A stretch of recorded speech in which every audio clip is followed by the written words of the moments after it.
नमस्कार दोस्तों, TET classes with Sneha में आपका स्वागत है। दोस्तों आज की क्लास में science CTET previous year 27 जनवरी 2023 का पेपर सॉल्व करेंगे। आइए क्लास शुरू करते हैं। क्वेश्चन है, निम्नलिखित में से कौन सा खरीफ का युग्म है?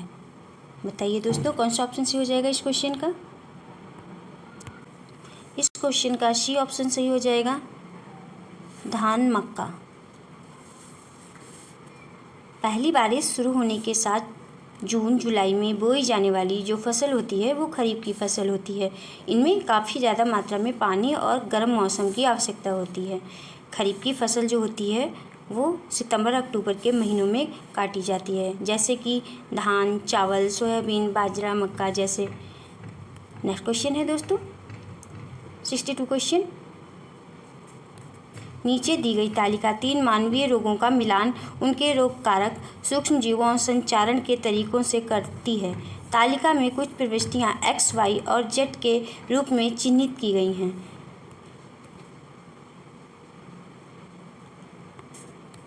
एक्स, वाई, जेड को क्रमशः नीचे लिखे किन पदों से प्रतिस्थापित करने से तालिका सही तरीके से पूरी हो जाएगी? इस क्वेश्चन का कौन सा ऑप्शन सही होगा दोस्तों?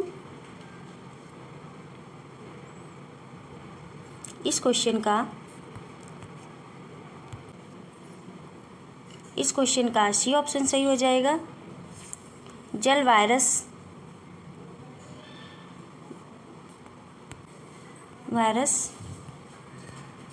इस प्रकार मिलान करेंगे।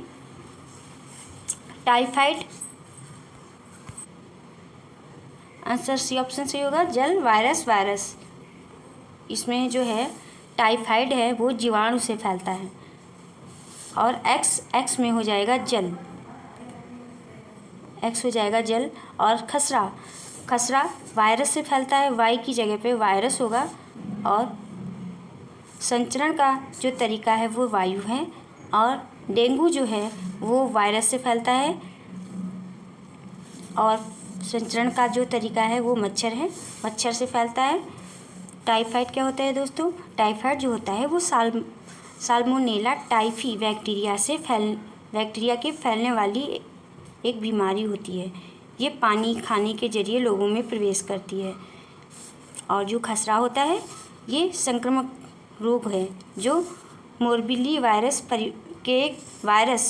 पैरामेक्सोवायरस के कारण होती है या सीधे संपर्क के जरिए हवा के द्वारा फैलती है। और डेंगू जो है ये एक मच्छर जनित वायरस इन्फेक्शन है या एंडीज मच्छर के काटने से होता है। इसे हड्डी तोड़ बुखार भी कहते हैं। नेक्स्ट क्वेश्चन है 63 क्वेश्चन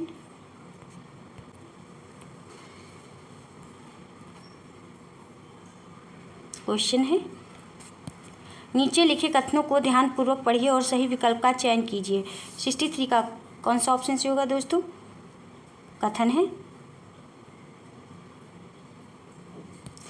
अभिकथन ए है, थर्मामीटर में पारे का उपयोग होता है, कारण R1 है, पारा ऊष्मा का अच्छा सुचालक है। और कारण R2 है, गर्म किए जाने पर पारे का समान रूप से प्रसार होता है। इस क्वेश्चन का कौन सा ऑप्शन सही हो जाएगा दोस्तों? इस क्वेश्चन का ए ऑप्शन सही हो जाएगा। R1 व R2 दोनों सही हैं और मिलकर ए की सही व्याख्या करते हैं। थर्मामीटर में अन्य किसी द्रव की जगह केवल पारे को अधिक महत्व दिया जाता है। इसका कारण यह है कि यह ऊष्मा का अच्छा चालक है। इसमें ऊष्मा के कारण प्रसार का एक समान और अधिक होता है। इसमें प्रसार एक समान और अधिक होता है। यह एक अपारदर्शी पदार्थ है और यह कांच की नली से भी नहीं चिपकता है। यही कारण है कि थर्मामीटर में पारे का उपयोग होता है। इसलिए R1 और R2 दोनों सही हैं, दोनों मिलकर ए की सही व्याख्या करते हैं। लेकिन जो आयोग ने है दोस्तों वो आयोग ने सी ऑप्शन को सही माना है। और सी ऑप्शन जो है वो ये है कि R2 ए की सही व्याख्या करता है। नेक्स्ट क्वेश्चन है दोस्तों 64 क्वेश्चन। नीचे दिए गए कथनों को पढ़िए। ए है, पहला है सही प्रोटोजोआ एक कोशिकीय होते हैं, दूसरा है सभी बैक्टीरिया एक कोशिकीय होते हैं, तीसरा है सभी मानव एक कोशिकीय होते हैं। ऊपर लिखित कौन से कथन सही हैं? कौन से कथन सही हैं दोस्तों? इस क्वेश्चन का कौन सा ऑप्शन सही हो जाएगा? इस क्वेश्चन का बी ऑप्शन सही हो जाएगा। ए 1 और 2। एक है सभी प्रोटोजोआ एक कोशिकीय होते हैं और दूसरा है सभी बैक्टीरिया एक कोशिकीय होते हैं। बैक्टीरिया जो होते हैं इनमें केंद्रक स्पष्ट नहीं होता है। नेक्स्ट क्वेश्चन है दोस्तों 65 क्वेश्चन। दो धात्विक गेंदों ए व बी के अर्ध व्यास 3:1 के अनुपात में हैं और उनके घनत्व 1:3 के अनुपात में हैं। ए व बी के द्रव्यमानों का अनुपात क्या होगा? क्या होगा दोस्तों? 65 का कौन सा ऑप्शन सही हो जाएगा? 65 का डी ऑप्शन सही हो जाएगा। नेक्स्ट क्वेश्चन है 66 क्वेश्चन। पानी के एक नमूने का क्वथनांक 96 डिग्री सेंटीग्रेड पाया जाता है। निम्नलिखित में से कौन सा निष्कर्ष इस अवलोकन की व्याख्या कर रहा है? पहला है नमूने में कुछ अशुद्धियाँ उपस्थित हैं, दूसरा है लिया गया नमूना समुद्री जल का है और तीसरा पॉइंट है जल को अधिक ऊंचाई पर उबाला जा रहा है। इस क्वेश्चन का कौन सा ऑप्शन सही हो जाएगा दोस्तों? इस क्वेश्चन का डी ऑप्शन सही हो जाएगा, केवल तीसरा, जल को अधिक ऊंचाई पर उबाला जा रहा है। नेक्स्ट क्वेश्चन है 67 क्वेश्चन।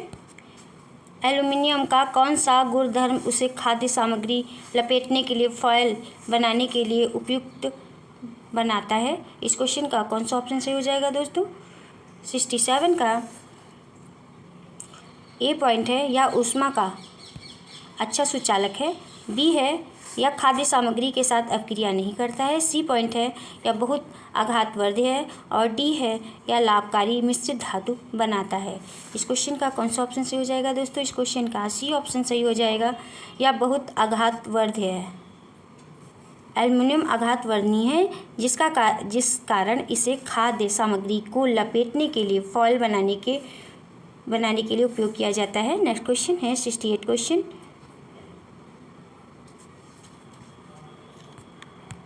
क्वेश्चन है निम्नलिखित में से कौन सा पौधों में नाइट्रोजन स्थिरीकरण की परिघटना का सही वर्णन है? 68 का कौन सा ऑप्शन सही हो जाएगा दोस्तों? ए पॉइंट है अमोनिया का नाइट्रेटों और नाइट्रेटों में परिवर्तन। अमोनिया का नाइट्राइटों और नाइट्रेटों में परिवर्तन। बी पॉइंट है मृदा में उपस्थित नाइट्रेटों का अपचयन होकर नाइट्रोजन गैस का विमुक्त होना। और सी पॉइंट है जलित मृत जैविक पदार्थ का अपघटित होकर अमोनिया में परिवर्तन। और डी पॉइंट है वायुमंडलीय नाइट्रोजन के ऑक्साइडों में परिवर्तन। इस क्वेश्चन का कौन सा ऑप्शन सही हो जाएगा दोस्तों? इस क्वेश्चन का डी पॉइंट सही हो जाएगा।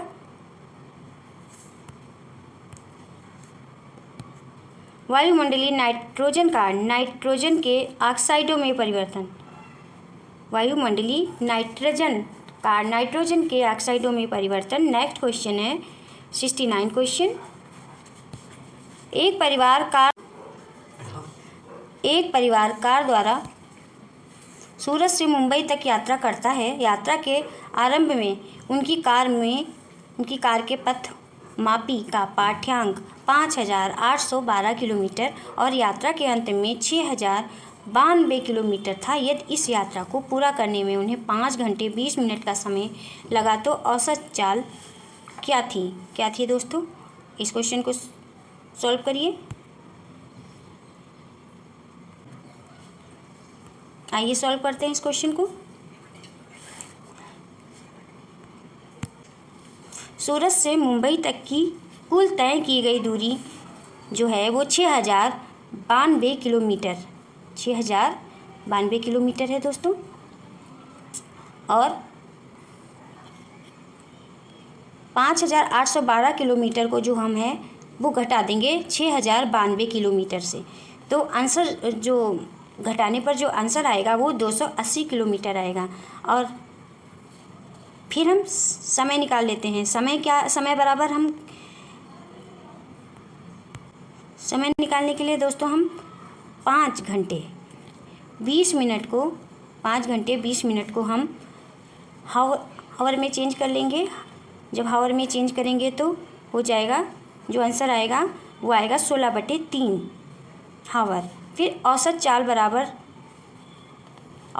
बराबर अब हम चाल निकालेंगे तो चाल बराबर होगा दूरी बटे समय। दूरी कितनी निकली थी दोस्तों? 280 किलोमीटर। जब हमने 6092 किलोमीटर से 5812 को घटाया था तो 280 किलोमीटर हमारी दूरी निकली थी। और समय कितना निकला था? समय निकला था 16/3 आवर्स। तो हम इसको क्या करेंगे, इसको इस प्रकार से सॉल्व कर लेंगे दोस्तों। जैसे 280/16 लिख देंगे और मल्टीप्लाई का निशान लगाकर इसे 3 से 280 में 3 का मल्टीप्लाई कर देंगे और जो है 16 है उसका डिवाइड कर देंगे। जो आंसर आएगा जब हम मल्टीप्लाई करेंगे तो 105 आएगा। 105/16 हो जाएगा। इसको सॉल्व करेंगे तो 52.5 किलोमीटर प्रति आवर हमारा आंसर आ जाएगा। नेक्स्ट क्वेश्चन है दोस्तों 70 क्वेश्चन। दूधिया मैग्नीशियम लेना अति अम्लता का एक प्रभावशाली उपचार है। इस प्रक्रिया में होने वाली रासायनिक अपक्रिया उदाहरण है। ए है केवल द्विविस्थापन अपक्रिया का, बी पॉइंट है केवल एकल विस्थापन अपक्रिया का, सी पॉइंट है द्विविस्थापन और उदासीनीकरण अपक्रिया दोनों का, डी पॉइंट है ना द्विविस्थापन ना ही उदासीनीकरण अपक्रिया का। इस क्वेश्चन का कौन सा ऑप्शन सही हो जाएगा दोस्तों? इस क्वेश्चन का सी ऑप्शन सही हो जाएगा, द्विविस्थापन और उदासीनीकरण अभिक्रिया दोनों का। मैग्नीशियम हाइड्रॉक्साइड एक अकार्बनिक यौगिक है। इसे मिल्क ऑफ मैग्नीशियम भी कहते हैं। ये जल में घुलकर दूध जैसा दिखता है, जिसका उपयोग पेट की अम्लता दूर करने के लिए करते हैं। नेक्स्ट क्वेश्चन है दोस्तों 71 क्वेश्चन।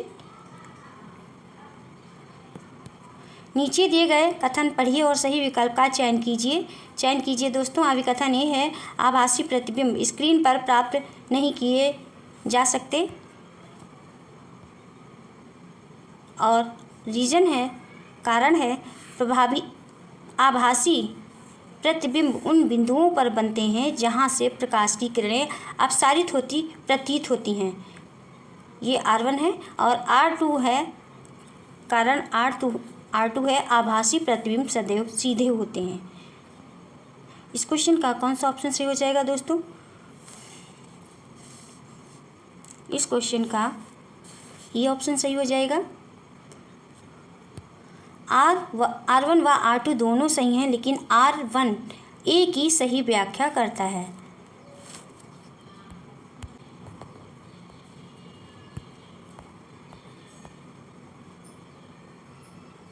जिस प्रतिबिंब को दर्पण की सहायता से पर्दे पर प्राप्त नहीं किया जा सकता है उसे आभासी प्रतिबिंब कहते हैं। जब प्रकाश की किरणें एक बिंदु पर मिलती हुई प्रतीत होती हैं, जब अपसारी किरणों को बढ़ाया जाता है, या आभासी प्रतिबिंब उन बिंदुओं पर बनते हैं जहां से प्रकाश की किरणें अपसारित प्रतीत होती हैं, तब इस स्थिति में बनने वाला प्रतिबिंब आभासी होता है या वस्तु के एक ही तरफ बनता है। नेक्स्ट क्वेश्चन है 72 क्वेश्चन। किसी सरल लोलक के आवर्तकाल पर उसकी लंबाई चौगुनी कर देने पर क्या प्रभाव होगा दोस्तों? 72 का बी ऑप्शन सही हो जाएगा, दुगना हो जाएगा।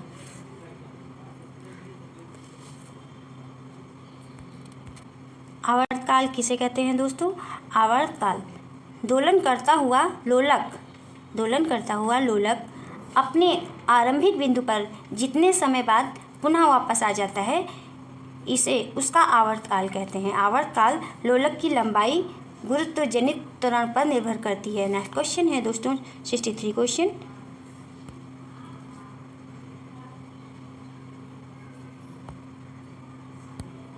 निषेचन के पश्चात युग्मनज नर प्राणी में विकसित होगा यदि ए पॉइंट है अंडे में एक वाई गुणसूत्र हो, बी पॉइंट है शुक्राणु में एक वाई गुणसूत्र हो, सी पॉइंट है शुक्राणु में एक एक्स गुणसूत्र हो, डी है पॉइंट है अंडे में दो वाई गुणसूत्र हो। इस क्वेश्चन का कौन सा ऑप्शन सही हो जाएगा दोस्तों? इस क्वेश्चन का बी पॉइंट सही हो जाएगा। शुक्राणु में एक वाई गुणसूत्र हो। निषेचन के पश्चात युग्मनज नर प्राणी में विकसित होगा यदि शुक्राणु में एक वाई गुणसूत्र हो। एक्स एक्स गुणसूत्र संयोजन यह निर्धारित करती है कि बच्चा एक महिला है और एक्स वाई संयोजन यह निर्धारित करती है कि बच्चा पुरुष है। इस प्रकार एक मादा के अंडे में एक्स गुणसूत्र और नर के शुक्राणु में वाई गुणसूत्र होता है। नेक्स्ट क्वेश्चन है दोस्तों 64 क्वेश्चन। हमारी मांसपेशियों में अनाक्षीय श्वसन के फलस्वरूप निम्नलिखित में से कौन सा उत्पाद बनता है? 74 का कौन सा ऑप्शन सही होगा दोस्तों? डी ऑप्शन सही हो जाएगा। लैक्टिक अम्ल बनता है। ऑक्सीजन के अनुपस्थिति में होने वाला श्वसन अनाक्षी श्वसन कहलाता है। इस क्रिया में भोजन का अपूर्ण ऑक्सीकरण होता है। जंतुओं में इस क्रिया के फलस्वरूप कार्बन डाइऑक्साइड और लैक्टिक अम्ल का निर्माण होता है। फिर पौधे में कार्बन डाइऑक्साइड और इथाइल अल्कोहल बनता है।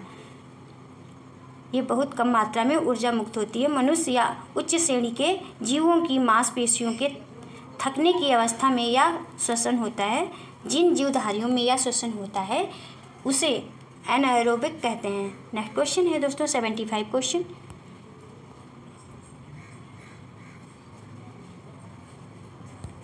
जंग लगने से लोहे की एक कील के भार पर क्या असर होता है? ए पॉइंट है वह बढ़ जाता है, बी पॉइंट है वह घट जाता है, सी पॉइंट है वह समान रहता है और डी पॉइंट है परिस्थिति के आधार पर बढ़ या घट सकता है। इस क्वेश्चन का कौन सा ऑप्शन सही होगा दोस्तों? इस क्वेश्चन का ए ऑप्शन सही हो जाएगा। वह बढ़ जाता है।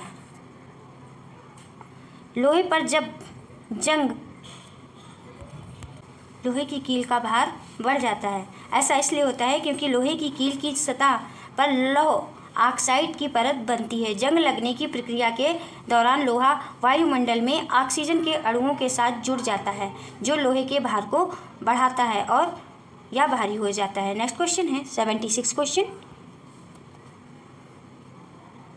76 क्वेश्चन है एक तत्व एक्स ऑक्सीजन के साथ अभिक्रिया करके एक ऑक्साइड बनाता है जिसका विलयन लाल लिटमस को नीला कर देता है। निम्नलिखित में से एक्स क्या हो सकता है? क्या हो सकता है दोस्तों? इस क्वेश्चन का बी ऑप्शन सही हो जाएगा, मैग्नीशियम। नेक्स्ट क्वेश्चन है 77 क्वेश्चन। निम्नलिखित में से जीवों का वह युग्म पहचानिए जो द्विखंडन द्वारा प्रजनन करता है। इस क्वेश्चन का कौन सा ऑप्शन सही हो जाएगा दोस्तों? इस क्वेश्चन का सी ऑप्शन सही हो जाएगा, अमीबा पैरामीशियम। द्विखंडन द्वारा प्रजनन करता है, द्विविखंडन द्वारा प्रजनन करता है। नेक्स्ट क्वेश्चन है दोस्तों 78 क्वेश्चन। निम्नलिखित में से कौन सा कथन सत्य है? कौन सा कथन सत्य है? सभी भौतिक परिवर्तन प्रतिवर्ती होते हैं। बी पॉइंट है सभी रासायनिक परिवर्तन अनुत्क्रमणीय होते हैं। इस क्वेश्चन का कौन सा ऑप्शन सही हो जाएगा दोस्तों? इस क्वेश्चन का बी ऑप्शन सही हो जाएगा, केवल बी पॉइंट सही होगा। सभी रासायनिक परिवर्तन अनुत्क्रमणीय होते हैं। भौतिक परिवर्तन क्या होते हैं दोस्तों? किसी पदार्थ के भौतिक गुणों अर्थात मतलब कि पदार्थ के रंग, कठोरता, घनत्व, गलनांक जैसे आदि में परिवर्तन भौतिक परिवर्तन कहलाता है। जैसे कि पानी से बर्फ़ का बनना, बर्फ़ से पानी का बनना भौतिक परिवर्तन होते हैं। भौतिक परिवर्तन प्रतिवर्ती परिवर्तन है। सभी भौतिक परिवर्तन प्रतिवर्ती नहीं होते हैं। जैसे कि लकड़ी का बुरादा, जिससे फिर से लकड़ी नहीं बनाई जा सकती है। और रासायनिक परिवर्तन क्या होते हैं दोस्तों? जब कोई पदार्थ किसी अन्य पदार्थ से मिलकर एक नया पदार्थ बनाता है तो उसका गुण जो होता है वो बदल जाता है, तो तो इसे रासायनिक परिवर्तन कहते हैं। सभी रासायनिक परिवर्तन अपरिवर्तनीय और अनुत्क्रमणीय परिवर्तन होते हैं। एक बार जब किसी पदार्थ के रासायनिक गुण बदल जाते हैं तो वह दूसरा पदार्थ बन जाता है, वह अपनी मूल स्थिति में वापस नहीं आ सकता है। जैसे कि कागज लकड़ी को जलाने पर जो राख बन जाती है वो पुनः कागज नहीं बन सकती है। नेक्स्ट क्वेश्चन है 79 क्वेश्चन। किसी पिन चित्र कैमरा द्वारा बना प्रतिबिंब वास्तविक होता है। इस तथ्य की निम्न में से प्रकाश के किस गुणधर्म द्वारा सर्वश्रेष्ठ व्याख्या होती है? ए पॉइंट है प्रकाश एक सरल रेखा में गति करता है। बी पॉइंट है एक माध्यम से दूसरे माध्यम में गति करने पर प्रकाश अपरिवर्तित होता है। सी पॉइंट है प्रकाश बहुत से रंगों से मिलकर बना है। डी पॉइंट है प्रकाश ऊर्जा का एक स्वरूप है। इस क्वेश्चन का कौन सा ऑप्शन सही होगा दोस्तों? इस क्वेश्चन का ए पॉइंट सही हो जाएगा। प्रकाश एक सरल रेखा में गति करता है। नेक्स्ट क्वेश्चन है 80 क्वेश्चन। यदि किसी तार की लंबाई और उसका अनुप्रस्थ परिच्छेद दुगना कर दिया जाए तो उसके विद्युत प्रतिरोध पर क्या प्रभाव पड़ेगा? ए पॉइंट है प्रतिरोध 4 गुना बढ़ जाएगा। बी पॉइंट है प्रतिरोध 4 गुना घट जाएगा। और सी पॉइंट है प्रतिरोध दुगना हो जाएगा। डी पॉइंट है प्रतिरोध अपरिवर्तित रहेगा। इस क्वेश्चन का कौन सा ऑप्शन सही हो जाएगा दोस्तों? इस क्वेश्चन का डी ऑप्शन सही हो जाएगा, प्रतिरोध अपरिवर्तित रहेगा। नेक्स्ट क्वेश्चन है 81 क्वेश्चन। सुश्री उपासना छात्रों को यह समझाना चाहती है कि हवा हमारे चारों ओर है। निम्नलिखित में से कौन सी गतिविधि इस पाठ्य उद्देश्य के साथ सबसे अधिक जुड़ी हुई है? इस क्वेश्चन का कौन सा ऑप्शन सही होगा दोस्तों? इसको पॉइंट है ए सुई का उपयोग करके हवा से भरे गुब्बारे की हवा निकालना। बी पॉइंट है एक हवादार कमरे में माचिस की तीली जलाना। सी पॉइंट है पिछले 3 महीनों में हमारे आसपास की हवा की गुणवत्ता का विश्लेषण करना। डी पॉइंट है वाष्पीकरण और संघनन की व्याख्या करते हुए एक अनुक्रम लेखा चित्र बनाना। इस क्वेश्चन का कौन सा ऑप्शन सही हो जाएगा दोस्तों? इस क्वेश्चन का ए पॉइंट सही हो जाएगा। एक सुई का उपयोग करके हवा से भरे गुब्बारे की हवा निकालना। नेक्स्ट क्वेश्चन है दोस्तों 82 क्वेश्चन। आपके छात्र अभी अभी कक्षा 8 में प्रवेश किए हैं। अगर NCERT के अनुसार कक्षा 7 तक पढ़ाए गए सिद्धांतों में छात्रों ने लगभग निपुणता हासिल कर ली है तो निम्नलिखित में से क्या है जो संभव रूप से वे वर्णन नहीं कर पाएंगे? इस क्वेश्चन का कौन सा ऑप्शन सही होगा दोस्तों? ए पॉइंट है बिजली से चलने वाली घंटी की कार्य पद्धति। बी पॉइंट है कंपास की सुई पर विद्युत धारा का प्रभाव। सी पॉइंट है रासायनिक परिवर्तन प्रेरित करने में विद्युत धारा की भूमिका। और डी पॉइंट है फ्लास्क में ऊष्मारोधी की भूमिका। इस क्वेश्चन का कौन सा ऑप्शन सही हो जाएगा दोस्तों? इस क्वेश्चन का सी पॉइंट सही हो जाएगा। रासायनिक परिवर्तन प्रेरित करने में विद्युत धारा की भूमिका। NCERT के अनुसार कक्षा 7 तक पढ़ाए गए सिद्धांतों में छात्रों ने लगभग निपुणता हासिल कर ली है तो वे बिजली से चलने वाली घंटी की कार्य पद्धति, कंपास की सुई पर विद्युत धारा का प्रभाव और थर्मस फ्लास्क में ऊष्मारोधी की भूमिका आदि का वर्णन कर पाएंगे, परंतु वे रासायनिक परिवर्तन प्रेरित करने में विद्युत धारा की भूमिका का वर्णन करने में असमर्थ रहेंगे। नेक्स्ट क्वेश्चन है दोस्तों 83 क्वेश्चन। सुश्री अंजलि छात्रों को जल चक्र का परिचय देने के लिए चाहती हैं कि छात्र पहले घर पर एक क्रिया करें और फिर अवधारणा और क्रिया के बीच संबंध को समझें। निम्नलिखित में से कौन सी क्रियाएं इस प्रयोजन के लिए सबसे उपयुक्त हैं? ए है पानी से भरे बर्तनों को कुछ घंटों के लिए धूप में रख दें और फिर उन पर गौर करें। बी पॉइंट है उबलते पानी से निकलती भाप को एक थाली पर बर्फ का टुकड़ा रखकर इकट्ठा करें। सी पॉइंट है पानी को उबालना, ठंडा करने के बाद फिल्टर में उसे डालना, नियमित रूप से फिल्टर का पानी पीना और फिर पानी उबालना और फिर से फिल्टर करना। डी पॉइंट है सुबह नंगे पाँव बगीचे में टहलना और ओस को पाँव से महसूस करना। इस क्वेश्चन का कौन सा ऑप्शन सही हो जाएगा दोस्तों? इस क्वेश्चन का बी पॉइंट सही हो जाएगा। उबलते पानी से निकलती भाप को एक थाली पर बर्फ का टुकड़ा रखकर इकट्ठा करें। नेक्स्ट क्वेश्चन है 84 क्वेश्चन। निम्नलिखित में से कौन एक खुले सिरे वाले प्रश्न का सबसे अच्छा वर्णन करता है? ए पॉइंट है क्या आपको लगता है कि नीम के पेड़ की जड़ खाने योग्य होती है? बी पॉइंट है अंकुरित बीज की विशेषताएं क्या होती हैं? सी पॉइंट है एक ऐसे जीव का नाम बताएं जो मांसाहारी और शाकाहारी दोनों होता है। डी पॉइंट है दिए गए खाद्य पदार्थों में से कौन सा जानवरों से प्राप्त होता है? इस क्वेश्चन का कौन सा ऑप्शन सही हो जाएगा दोस्तों? इस क्वेश्चन का बी ऑप्शन सही हो जाएगा। अंकुरित बीज की विशेषताएं क्या होती हैं? नेक्स्ट क्वेश्चन है 85 क्वेश्चन। विभिन्न प्रकार की कोशिकाओं की अवधारणा को पढ़ाते समय श्री अश्विन चाहते हैं कि उनके छात्र निगमनात्मक तर्क विकसित करें। निम्नलिखित में से कौन सी गतिविधि इस उद्देश्य के लिए सबसे उपयुक्त है? ए पॉइंट है छात्रों को सूक्ष्मदर्शी के नीचे विभिन्न पौधों और पशुओं की कोशिकाओं का निरीक्षण करने और प्रत्येक प्रकार की विशिष्ट विशेषताओं को प्राप्त करने के लिए कहना। बी पॉइंट है छात्रों को पशुओं और पौधों की कोशिकाओं की विशेषताओं के बारे में समझाना और फिर उन्हें किसी दी गई कोशिकाओं को पशुओं या पौधे की कोशिका के रूप में पहचानने के लिए कहना। सी पॉइंट है छात्रों से पौधों की और पशुओं की कोशिकाओं की विशेषताओं में अंतर स्पष्ट करने के लिए कहना। डी पॉइंट है विभिन्न प्रकार की पशु कोशिकाओं को सूक्ष्मदर्शी के नीचे दिखाना और छात्रों से पशु कोशिकाओं की विशेषताओं को सूचीबद्ध करने के लिए कहना। इस क्वेश्चन का कौन सा ऑप्शन सही हो जाएगा दोस्तों? इस क्वेश्चन का बी ऑप्शन सही हो जाएगा। छात्रों को पशुओं और पौधों की कोशिकाओं की विशेषताओं के बारे में समझाना और फिर उन्हें किसी दी गई कोशिका को पशु या पौधों की कोशिकाओं के रूप में पहचानने के लिए कहना। नेक्स्ट क्वेश्चन है दोस्तों 86 क्वेश्चन।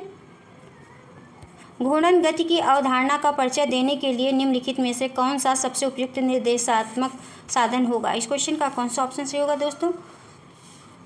इस क्वेश्चन का ए ऑप्शन सही हो जाएगा, पंखे के ब्लेड। नेक्स्ट क्वेश्चन है 87 क्वेश्चन। निम्नलिखित में से कौन सा विषय सिमुलेशन सॉफ्टवेयर से सबसे अच्छी तरह सिखाया जा सकता है? इस क्वेश्चन का कौन सा ऑप्शन सही होगा दोस्तों? 87 का ए ऑप्शन सही हो जाएगा।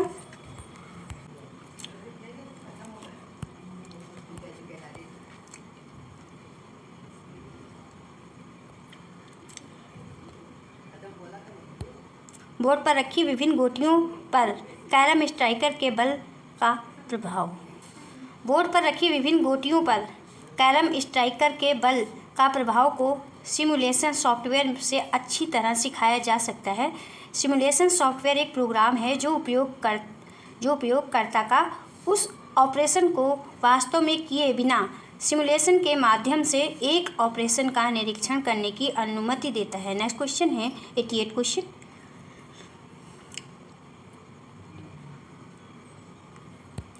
हुक वह गतिविधि होती है जो विद्यार्थियों के वर्तमान ज्ञान का उपयोग करती है और रुचि पैदा करती है।